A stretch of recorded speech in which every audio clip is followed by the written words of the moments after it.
Hi, welcome back to my channel. In this review, it's for Isha Unscripted by Sajni Patel. And I know I've read one other book by her, but I think I might have read two. I'm going to check. Oh yeah, this is my third one. The other two were The Trouble with Hating You and First Love, Take Two. So I thought that her name sounded familiar. I knew that when I first got the book for review.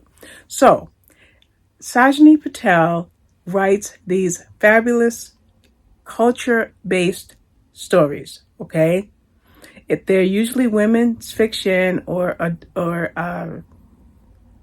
young adult, and then sometimes there's romance, and that's what this one is. But it's about much more than that. In fact, our character, her name is Isha Patel, and she's from a traditional Indian family where culture is everything and expectations are everything.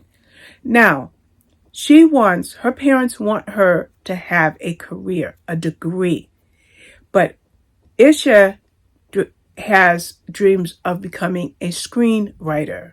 In fact, she took a class, and her class was taught by Matthew McConaughey, and that has really sparked her interest to do this career as a screenwriter. So right now, she is determined to make her break into Hollywood. Okay, in order to do that, she's got to get her script in front of producers, right? Well, it doesn't go easy. Now, the thing is, even before Isha gets that chance, that little itty bitty chance, what happens? Well, her parents come to her with an ultimatum. Her brother works for the IRS. I think he's an accountant because he has some sort of degree. So her parents are saying, you are going to get a job, a real job, a tax-paying job, or we're going to call in the elders. And I think they call them uncles and aunties. But this is a very serious thing. In fact, Isha refers to it as an intervention. So Isha better get on the ball, or her parents are going to call the older ones in, and she's going to get her act together. Well, like I said, she's got a chance. She's got an opportunity. And this opportunity just might net her getting her script read by just the right people, and then she can become the person that she wants to become. Now, she's not alone in this. She has a partner in crime, so to speak. I didn't write his name down, and I'm hoping I can find it, but he's her cousin, Rohan. He's her first cousin. And from the way I read this book, it seems like he's about 10 years younger than her.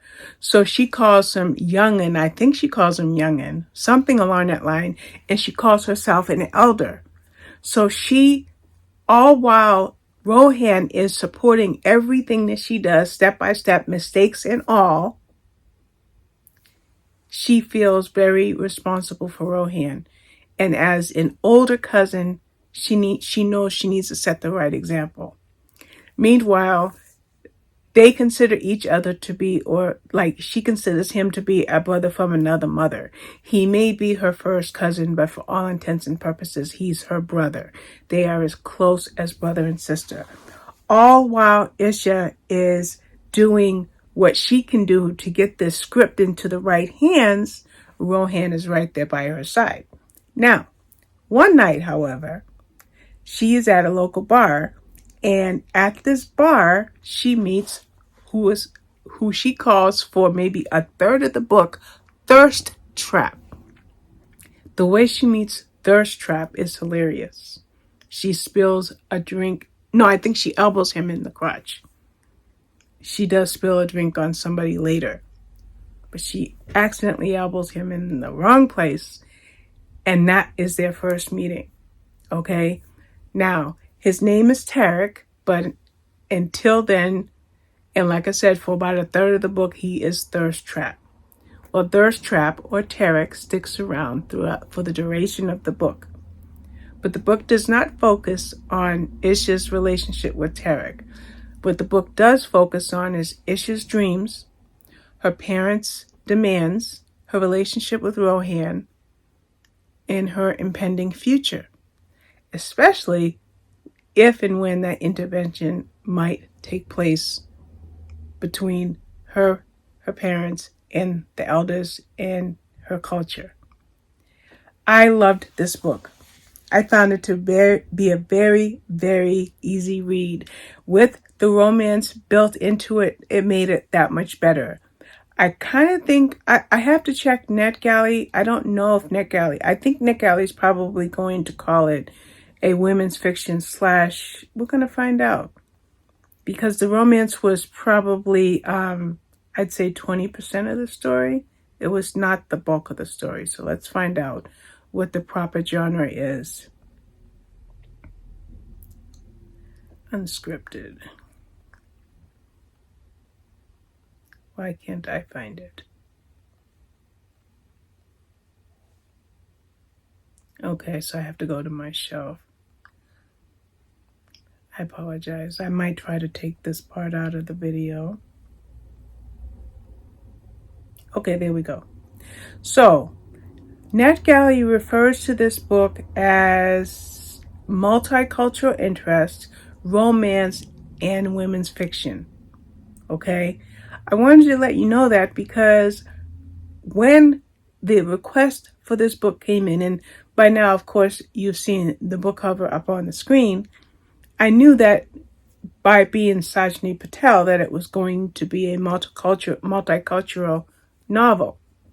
But I also knew, because I had read previous books of hers, that it would be heavy on Indian culture.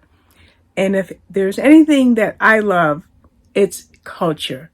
It doesn't matter what culture, but in this case, it was the Indian culture and her strict parents. And I loved it. And last but not least, I'm just going to reiterate that her relationship with Rohan, her cousin, her best friend, especially because she was probably a good decade older than him, and how responsible she felt for him.